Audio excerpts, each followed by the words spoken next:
My name is Jeremy Hassel, and I represent Gakcity.com, and what we all represent are funny things. And this clip we're about to show you is all about the unexpected. Like DJ Cassidy, this dude sent us this video of him paying homage to Diddy's Swagger Like Us video. He's rapping, he's dancing. You gotta check it out. It's on his MySpace page. But we're gonna introduce you to an unexpected artist, Colin Munroe.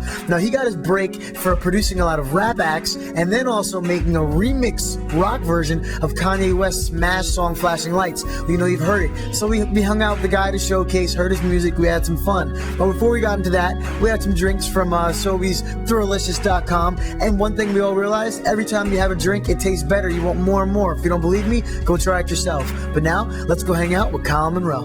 I'm in the line, lost in the crowd, still trying to figure it out.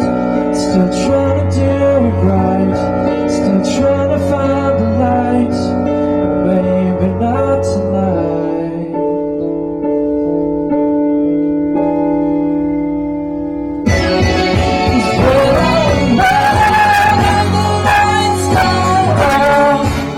The backstory of all this, because I know the internet buzz. Now, a lot of people know from you doing the remix of Kanye West Flashing Lights to working producing for people for a few years back, and the internet buzz and the radio play. But I want to go back to you being from Canada. How the hell did you get a buzz over here in the US? I don't know. All I can say is, even back in Canada through my life, I've just kind of stuck my foot in places where you wouldn't expect it, and the reception has been good. So, I mean, I would have never thought a little white kid from the country would get embraced by the urban community the way that happened, but I was really appreciative, and you never know where your champions are going to be. So, you know? Let's talk about who did you produce for, in case people don't know. Who have I produced for? I've produced now for Black Milk, an incredible hip-hop artist out of Detroit.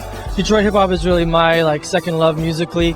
That's what really kind of got me into hip-hop seriously. Dilla and a Slum Village and all those crowds. So, and then Wale from now here in New York, but originally from Washington.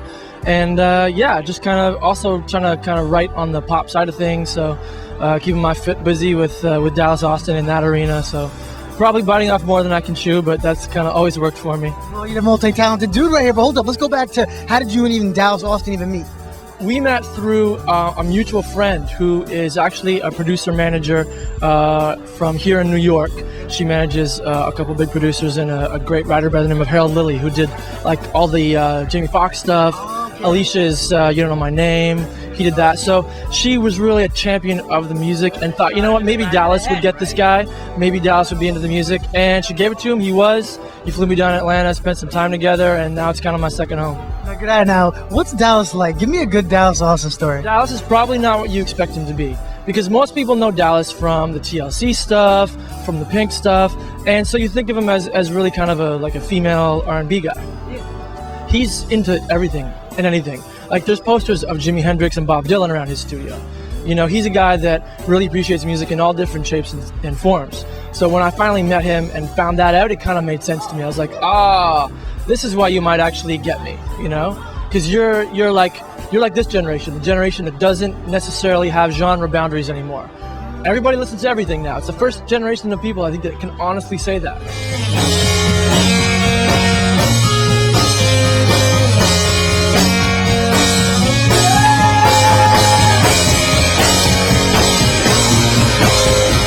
First conversation, sitting down with Dallas. You sit at a table, he's like, let's work together. Well, what was that like? He said, well, the first thing he said is, you want some chicken? Yeah, Dallas, you black. We know. So I was like, sure, let's have some chicken. I'd never had Southern Fried Chicken before. Really? So yeah, we kind of bonded over Southern Fried Chicken. And then he was really, really respectful of the fact that we're kind of similar in that we kind of are lone wolves. We kind of do everything on our own individually. So he didn't come in and just sort of take everything and go, okay, this is what needs to happen to it. He gave me his studio and his engineer for about a month, and he said, just do what you need to do. Really? Yeah. So this for your debut album, yeah. How hands-on was he and everything? He was hands-on on 3 records that I asked him to come in. I said, look, man, I'm kind of stuck. I'm not sure what to do with this. You know, he switched the rhythm track up. He did this and that. We wrote one together. What songs did you guys write together? There's one song called Scissors and Baggage, which is actually the last one I did tonight. And other than that, the whole record is me. So, really? Yeah, he put a lot of trust in me, and I really appreciate it. And I think that's how good producers grow talent, you know?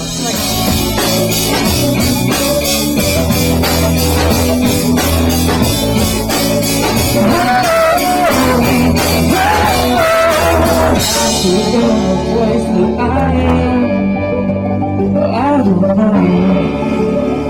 I would change a thing, until the day I quit. For you, now if you could put your album between two other albums on a shelf, what would it be next to? Oh damn! Yeah, man. I gotta hone in on it. If I could put it between two other albums, I'd want to put it between whatever Janelle Monáe comes out with, because I know she's gonna be something special, and the next U2 album, whatever U2 does. They're my like first love musically, and it'd be an honor to someday sit next to them on a shelf. So tell me, what's something people don't know about you? They'd be surprised to know. Surprised to know. I don't know. I was homeschooled until high school. Yeah. I thought homeschool kids were weird.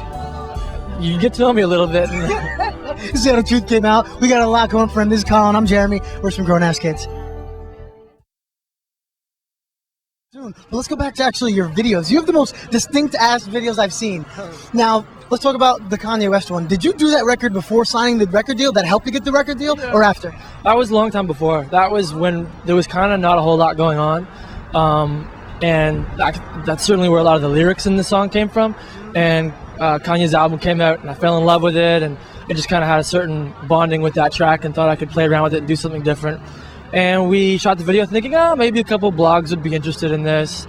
It actually wasn't supposed to look like it looked. It wasn't supposed to have any of those lights in it. That was added like last minute because me and the director, who's a good friend of mine, we sat down and we were like, this just isn't quite happening. And I was like, well, what if we added a bunch of lights and like blew it all out and made it look like Blade Runner? And so we started playing with like the simplest filters in the simplest program you've ever seen on the computer. And it just started to look cool.